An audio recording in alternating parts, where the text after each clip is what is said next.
ಎಲ್ಲರಿಗೂ ನಮಸ್ಕಾರ. ಇವತ್ತು ಸಬ್ಸಿಗೆ ಸೊಪ್ಪಿನ ಪಲಾವ್ ಮಾಡೋದು ಹೇಗೆ ಅಂತ ತೋರಿಸ್ಕೊಡ್ತೀನಿ ಬನ್ನಿ.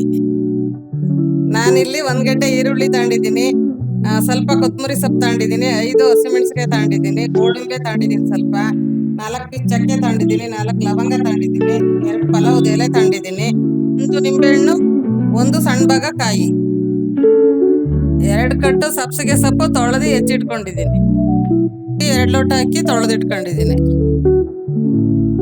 ನಾನಿಲ್ಲಿ ರುಬ್ಕೊಳ್ಳೋದಕ್ಕೆ 4 ಹಸಿಮೆಣಸಿನಕಾಯಿ, 4 ಚಕ್ಕೆ ಪೀಸು, 4 ಲವಂಗ, 1 ಸಣ್ಣ ಭಾಗ ಕಾಯಿ ಮತ್ತೆ ಸ್ವಲ್ಪ ಸಬ್ಸಿಗೆ ಸೊಪ್ಪು ಹಾಕೊಂಡಿದ್ದೀನಿ. ಅದಕ್ಕೆ ಸ್ವಲ್ಪ ಮೆಣಸು ಹಾಕ್ತಿದ್ದೀನಿ ರುಬ್ಕೊಳ್ಳೋದಕ್ಕೆ. ಈಗ ಸ್ಟವ್ ಮೇಲೆ ಕುಕ್ಕರ್ ಇಟ್ಟಿದ್ದೀನಿ. ಅದು ಕಾಯ್ದಾದ್ಮೇಲೆ ನಾನು ಅದಕ್ಕೆ 2 ಸ್ಪೂನು ಎಣ್ಣೆ ಹಾಕ್ತಾ ಇದ್ದೀನಿ, 2 ಸ್ಪೂನ್ ತುಪ್ಪ ಹಾಕ್ತಾ ಇದ್ದೀನಿ. ಎಣ್ಣೆ ಕಾಯ್ದಾದ್ಮೇಲೆ ಜೀರಿಗೆ ಹಾಕ್ತಿದ್ದೀನಿ 1 ಸ್ಪೂನು. ಅದಾದ್ಮೇಲೆ ನಾನು ಪಲಾವ್ ಎಲೆ ಹಾಕ್ತಾ ಇದ್ದೀನಿ. ಪಲಾವ್ ಎಲೆ ಹಾಕಾದ್ಮೇಲೆ ಗೋಡಂಬಿ ಹಾಕಿ ಸ್ವಲ್ಪ ಕೈ ಆಡ್ತೀನಿ.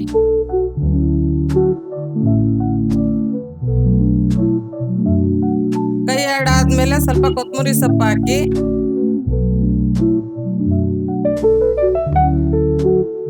ಈರುಳ್ಳಿ ಹೆಚ್ಚಿಟ್ಕೊಂಡಿರೋದು ಹಾಕ್ತಾ ಇದ್ದೀನಿ.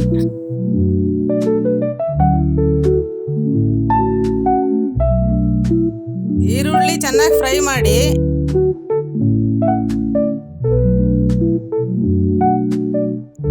ಮಾಡಾದ್ಮೇಲೆ ಮತ್ತೆ ಸಬ್ಸಿಗೆ ಸೊಪ್ಪು ಹಾಕ್ಬಿಟ್ಟು ಅದನ್ನು ಚೆನ್ನಾಗಿ ಫ್ರೈ ಮಾಡಿ. ಸಬ್ಸಿಗೆ ಸೊಪ್ಪು ಫ್ರೈ ಆಗೋದಕ್ಕೆ ಬಿಟ್ಟು ನೀವು ಇಲ್ಲಿ ರೆಡಿ ಮಾಡಿರೋ ಮಸಾಲ ರುಬ್ಕೊಳ್ಳೋಣ ಬನ್ನಿ.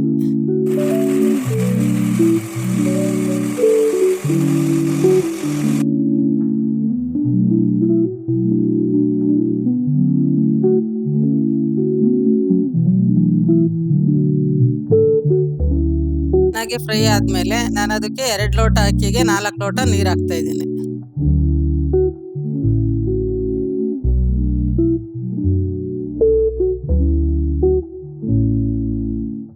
ನಂತರ ಅದಕ್ಕೆ ರುಬ್ಕೊಂಡಿರೋ ಮಸಾಲೆ ಹಾಕಿ ಮಿಕ್ಸ್ ಮಾಡ್ಕೊಳ್ಳಿ.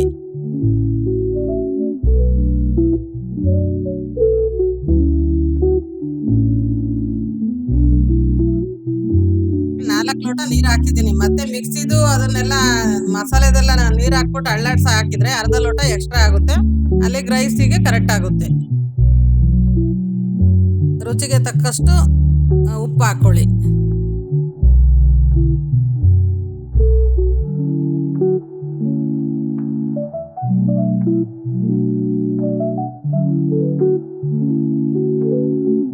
ನಂತರ ಅಕ್ಕಿ ತೊಳೆದಿಟ್ಕೊಂಡಿರುವಂತ ಅಕ್ಕಿನ ಅದಕ್ಕೆ ಹಾಕೊಂಡು ಮಿಕ್ಸ್ ಮಾಡಿ.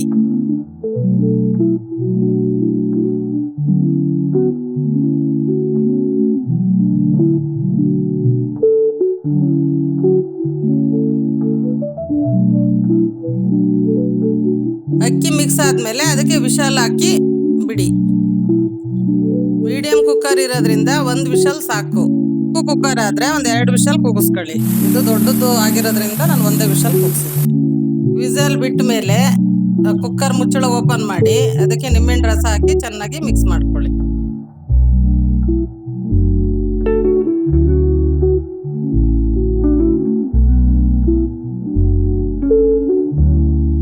ಟೊಮೆಟೊ ಆ್ಯಡ್ ಮಾಡಂಗಿಲ್ಲ ಅಂತ ನಿಂಬೆಹಣ್ಣು ರಸ ಹಾಕೊಳ್ತಾ ಇದ್ದೀನಿ.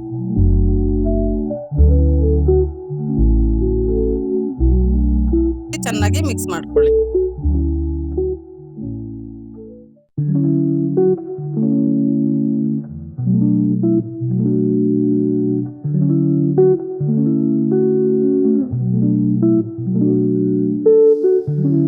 ಸಬ್ಸಿಗೆ ಪಲಾವ್ ರೆಡಿ ಆಗಿದೆ. ಸರ್ವ್ ಮಾಡಿ ಎಂಜಾಯ್ ಮಾಡಿ. ಧನ್ಯವಾದಗಳು.